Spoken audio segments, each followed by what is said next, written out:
Dieu est puissant et nous bénissons le Seigneur pour vraiment les choses qu'il a accomplies au milieu de nous. Nous avons la sœur Nathalie, oui. D'abord, quel était ton problème et qu'est-ce que les médecins avaient diagnostiqué? Les médecins avaient dit que j'avais des fibromes et je me suis fait opérer en juillet 2012. En juillet 2012, oui. Okay. Et en 2015, il y avait un scanner qui disait que les fibromes étaient revenus. Et en plus, il y avait des kystes du côté des ovaires.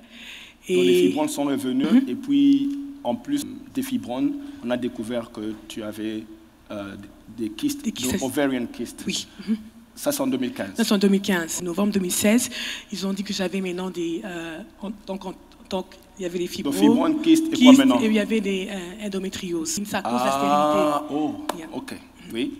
Ils ont dit que j'avais ça et que avoir la taille des endométrioses, il faut faire encore une autre opération. Oh, donc c'était tellement grand qu'il fallait opérer avant de commencer les traitements.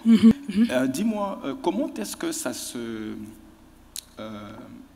t'a affecté en fait ça me causait des rêves vraiment douloureuses. Extrêmement douloureuses. Qu'est-ce que tu fais quand c'est douloureux comme ça? Parfois, on me donnait des piqûres. Ah. Ok. Tellement que j'avais mal ou je prends des jours off, je peux prendre 2 jours off, oui. Pas travailler. Okay. Et après l'opération, ça va un peu diminuer la douleur, mais toujours la douleur, mais je ne partais pas travailler. Oh, donc à ce point-là, donc tu dois prendre des jours off. Ah, ok. Et puis avant ça même, à chaque fois que j'ai mes règles, avant mes règles, je sais déjà que ça arrive, parce que 3 jours avant, ça fait déjà mal. Tu commences déjà à sentir les douleurs, ça. 3 jours avant. Ok. Et un des kystes qu'ils avaient dit que j'avais était assis sur le nerf sciatique. Et donc, c'est comme ça que je savais que ça arrivait. Oh là là, ok. Et puis, tu es venu pour qu'on prie pour toi? Oui, le 12 novembre 2017. Ah, tu as retenu là? Ok, le 12. Le 12 novembre 2017, oui. Donc, on a prié. Et qu'est-ce qui s'est passé après la prière? Donc, sur le champ, sur le moment, je n'ai rien ressenti. Tu n'as rien senti sur le champ, oui. Alors, je me rappelle, 2 semaines après, c'était la convention. Oui. Et pendant la convention, j'ai eu mes règles. Et j'étais même étonnée parce que je n'ai pas eu mal, il n'y a rien. Donc, pendant la convention, tu étais dans ta période, mais... Oui. Tu n'as pas eu mal. J'ai pas eu mal. Et tu étais là, je te voyais courir dans tous les sens. Donc, tu n'as pas pris des jours off. Non, j'ai pris des jours off. Tu étais là pendant la convention et tu n'as pas eu mal. Voilà, je me suis même dit, peut-être que c'est le Seigneur qui m'a épargné à cause de la convention, un truc comme ça. Je me suis dit... Ok, oui. Donc, tu lui as dit, Dieu t'aime. Ok, oui. Et après, au mois de décembre, c'est encore arrivé. Et donc, au mois de décembre, tu as eu ta période, mais... J'ai pas eu aucune Tu n'as pas eu de douleur. Ok. Donc maintenant, c'est la deuxième fois que tu te rends compte qu'il n'y a pas de douleur. Il n'y a pas de douleur. Alors je me suis dit, et j'ai prié, et puis j'ai senti que le Saint-Esprit m'a dit de demander au médecin d'avoir un scanner. Donc tu es allé chez le médecin pour dire que tout ce que vous vérifier, voir ce qui s'est passé, parce que j'ai... Ok. Donc on a fait le scanner le 26 décembre, le jour après Noël. Oui. J'ai fait le scanner et... Le 26 décembre, après la Noël, oui. Oui, après la Noël, j'ai fait le scanner et j'attendais les résultats. Bon, logiquement, ils appellent souvent pour donner les résultats. Ah, ils t'appellent pour te donner. Pour les résultats, mais ils ont pensé que ça traîné. Donc, jusqu'au 31 décembre, je regardais même dans ma fiche, dans mon email, j'ai vu rien.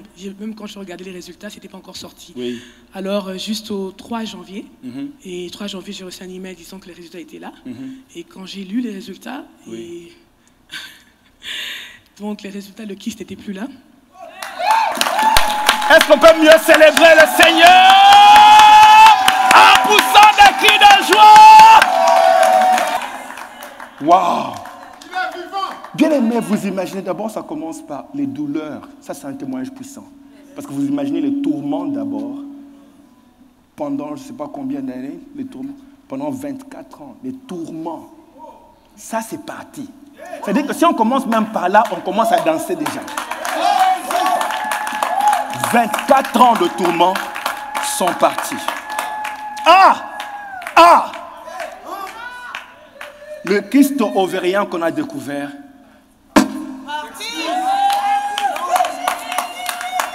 Je rends que la gloire soit à notre Dieu. Donne-nous un peu la suite et qu'est-ce qui s'est passé? Je te vois avec les documents. Explique d'abord et puis qu'est-ce qui s'est passé. Après, j'ai comme ça continué à lire. Et logiquement, d'après les médecins, donc si tu ne prends pas les hormones et les médicaments, ces histoires ne meurent pas. Oui, ça meurt, les fibromes ne meurent pas. Les fibromes et même les endométrioses. Les endométrioses, tout ça, ça ne part pas si tu ne prends pas les médicaments ou bien les hormones, ou bien l'opération. Alors quand j'ai lu, ils ont dit que non seulement le kyste n'était plus là, mais les endométrioses, il y avait qui était presque 5 cm, a diminué à 2 cm. Montre-moi un peu, je veux un peu lire le document ici. Je l'ai lu hier, j'ai tremblé. Je voulais seulement la partie qui dit « decreased in size ». Dès que je vous ai dit « decreased in size », pas d'opération, pas d'hormones, pas de médicaments, « decreased in size ». Hey, the power of God. Donc, hey, Seigneur. It's recorded. Oh!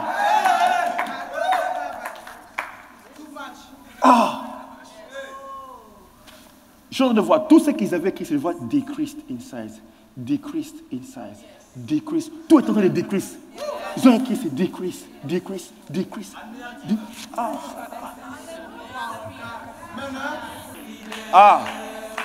Nous rendons gloire à notre Dieu pour la démonstration de sa puissance ici à Sava. Waouh, est-ce qu'on peut l'acclamer? Que Dieu te bénisse.